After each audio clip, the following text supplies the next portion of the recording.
आज हम लोग इस वीडियो में देखेंगे कल रो कक्षा 5 में ये एक दिया है, अभ्यास प्रश्न में ही दिया है कितना सीखा। तो इसका आज हम लोग हल देखेंगे इस वीडियो में। और तो इसका हल हमने अपनी कॉपी पे लिख लिया है, तो इसमें से देखते हैं। तो पहला प्रश्न इसमें दिया गया है कि शब्दों की शुद्ध वर्तनी, मतलब शब्दों को की वर्तनी शुद्ध करके लिखिए। तो ये दिया गया है, अशुद्ध शब्द इसमें पुस्तक में दिए गए हैं, हमें इसको शुद्ध करके लिखना है। जैसे शीतल है तो शीतल हो जाएगा, निर्वाह निवाह है निर्वाह हो जाएगा, जायदाद है तो जायदाद हो जाएगा, बनारस का बनारस है बनारस, और घोंसला घोंसला। इसके बाद मस्तिष्क मस्तिष्क, तो मस्तिष्क कैसे लिखेंगे, शोर को शोर लिखेंगे। इसके बाद अगला प्रश्न दिया गया है, नीचे लिखे शब्दों का शुद्ध उच्चारण करते हुए अर्थ बताइए। अब इसमें शब्द अर्थ में हेडिंग डाल लेंगे, इसके बाद ये बच्चों को हमें लिखाना है। तो प्रसार का फैलाव, स्मित में हंसी, निनाद मीन जोर की आवाज़। इसके बाद है चंद्रिका, चंद्रिका मीन चांदनी, और मनोरथ मीन अभिलाषा, और बेसहारा मीन असहाय, दैव योग मीन ईश्वर की कृपा, उद्गार मीन दिल से भरी हुई उद्गार मीन दिल में भरी हुई बात, और प्राचीर मीन किला, पुस्तैनी मीन खानदानी, और आंदोलन मीन विरोध प्रदर्शन, और आक्रमण मीन हमला, विह्वल मीन व्याकुल, वसुधा मीन धरती, और इसके बाद आता अंतस्थल मीन अंतर्मन, वार मीन पानी, और अविरल मीन लगातार। अब इसी के बाद इसमें है उचित स्थान पर विराम चिन्ह लगाइए। ये पूरा सेंटेंस दे दिया गया है किताब में, विराम चिन्ह नहीं लगाया गया, तो इसमें हमने विराम चिन्ह लगाया है। अलगू जब बैल का दाम मांगते, तो इसमें कामा लगेगा। तब साहू सहुआइन दोनों झल्ला उठते, इसमें फुल स्टॉप। कहते मुर्दा बैल दिया था, ये कामा है। उस पर दाम मांगने चले हैं, पूर्ण विराम। तो ये हमारा इसमें उचित विराम चिन्ह का प्रयोग किया गया है। अब अगला प्रश्न इसमें दिया गया है कितना सीखा में, निम्नलिखित गद्यांश पर 4 प्रश्न बनाइए। अब ये एक 4 लाइन की पंक्ति दी गई है और इस पर हमें प्रश्न बनाने हैं। तो गद्य दिया गया है, लाल बहादुर शास्त्री का जन्म 2 अक्टूबर 1904 ईस्वी को मुगल सराय के साधारण परिवार में हुआ था। उनके पिता का नाम शारदा प्रसाद, माता का नाम दुलारी देवी था। वे भारत के दूसरे प्रधानमंत्री बने। तो इसका उत्तर हमने लिखा, इसमें जो केवल 4 प्रश्न बनाने हैं, कोई भी 4 प्रश्न, इसमें ज़्यादा प्रश्न 5 या 6 प्रश्न बन रहे हैं, तो 4 ही प्रश्न हमने लिखे हैं। लाल बहादुर शास्त्री का जन्म कब हुआ था, फिर लाल बहादुर शास्त्री का जन्म कहाँ हुआ था, ये भी एक शब्द हम एक प्रश्न ले लेते हैं। और फिर लाल बहादुर शास्त्री का परिवार कैसा था, तो इसमें एक प्रश्न बना सकते हैं। फिर शास्त्री जी के माता पिता का क्या नाम था, फिर भारत के दूसरे प्रधानमंत्री कौन बने, या भारत के दूसरे प्रधानमंत्री कौन थे, या लाल बहादुर शास्त्री कौन से प्रधानमंत्री बने, किस नंबर के प्रधानमंत्री बने, ये प्रश्न हम कर सकते हैं। इसके बाद अगला प्रश्न आता है कि उत्तर दीजिए। इसमें पहला दिया गया है कि विमल इंदु की विशाल किरणें शीर्षक कविता के आधार पर बताइए मनोरथ कब पूरे होते हैं। तो इसमें इसका उत्तर हमने दिया है, विमल इंद्र की विशाल किरणें शीर्षक कविता के आधार पर ईश्वर की दया और कृपा होने पर मनोरथ पूरे होते हैं। यानी जब भगवान की, ईश्वर की किसी पे दया और कृपा बनी होगी, तभी उसकी मनोरथ, तभी उसकी इच्छाएं पूरी होती हैं।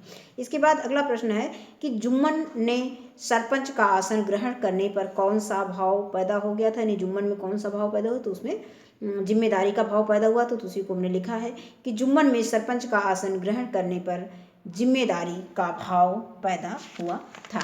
इसके बाद आगे देखते हैं, जल्दी छुट्टी पाने के लिए जमुना जी क्या उपाय करते थे। तो इसका उत्तर इसके पहले भी हमने इसमें करवाया है मेरी शिक्षा में। तो इसका उत्तर यहाँ भी हमने दे दिया कि जल्दी छुट्टी पाने के लिए जमुना भाई रेत की छोटी सी पोतली तेल के दिए में रख देते थे, छिपा देते थे, जिससे तेल जो है रेत तेल सोख लेती थी और दिया जल्दी बुझ जाता था, यानी धीमा हो जाता था, तो पढ़ाई हो नहीं सकती कम रोशनी में।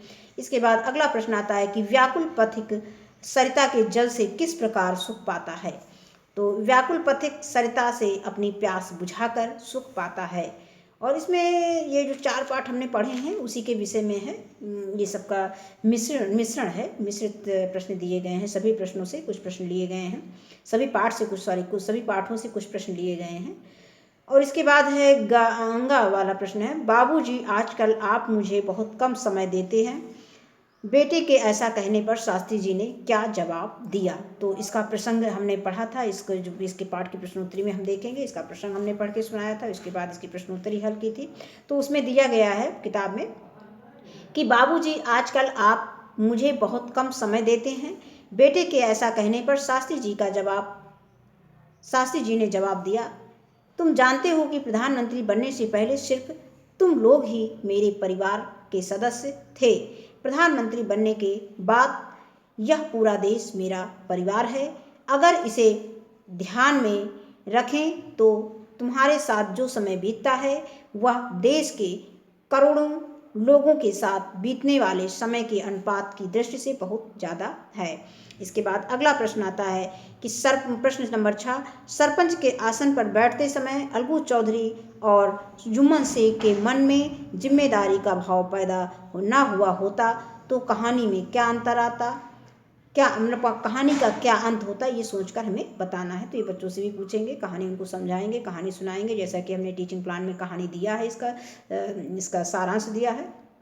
तो बच्चों को पहले पाठ पढ़ के सुनाएंगे, इसके बाद उनका सारांश बताएंगे, और सारांश बताने के बाद उनसे हम इस प्रश्न को पूछ सकते हैं कि अगर सही मतलब इसमें जिम्मेदारी का भाव ना होता तो हम ये प्रश्न को पढ़ेंगे और प्रश्न से बच्चों से विचार विमर्श करेंगे।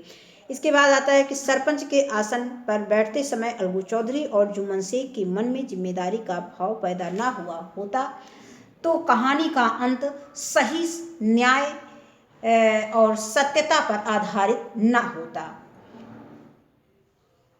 यदि अलगू चौधरी जुम्मन शेख के पक्ष में फैसला कर देता तो खाला के साथ सही न्याय ना हो पाता।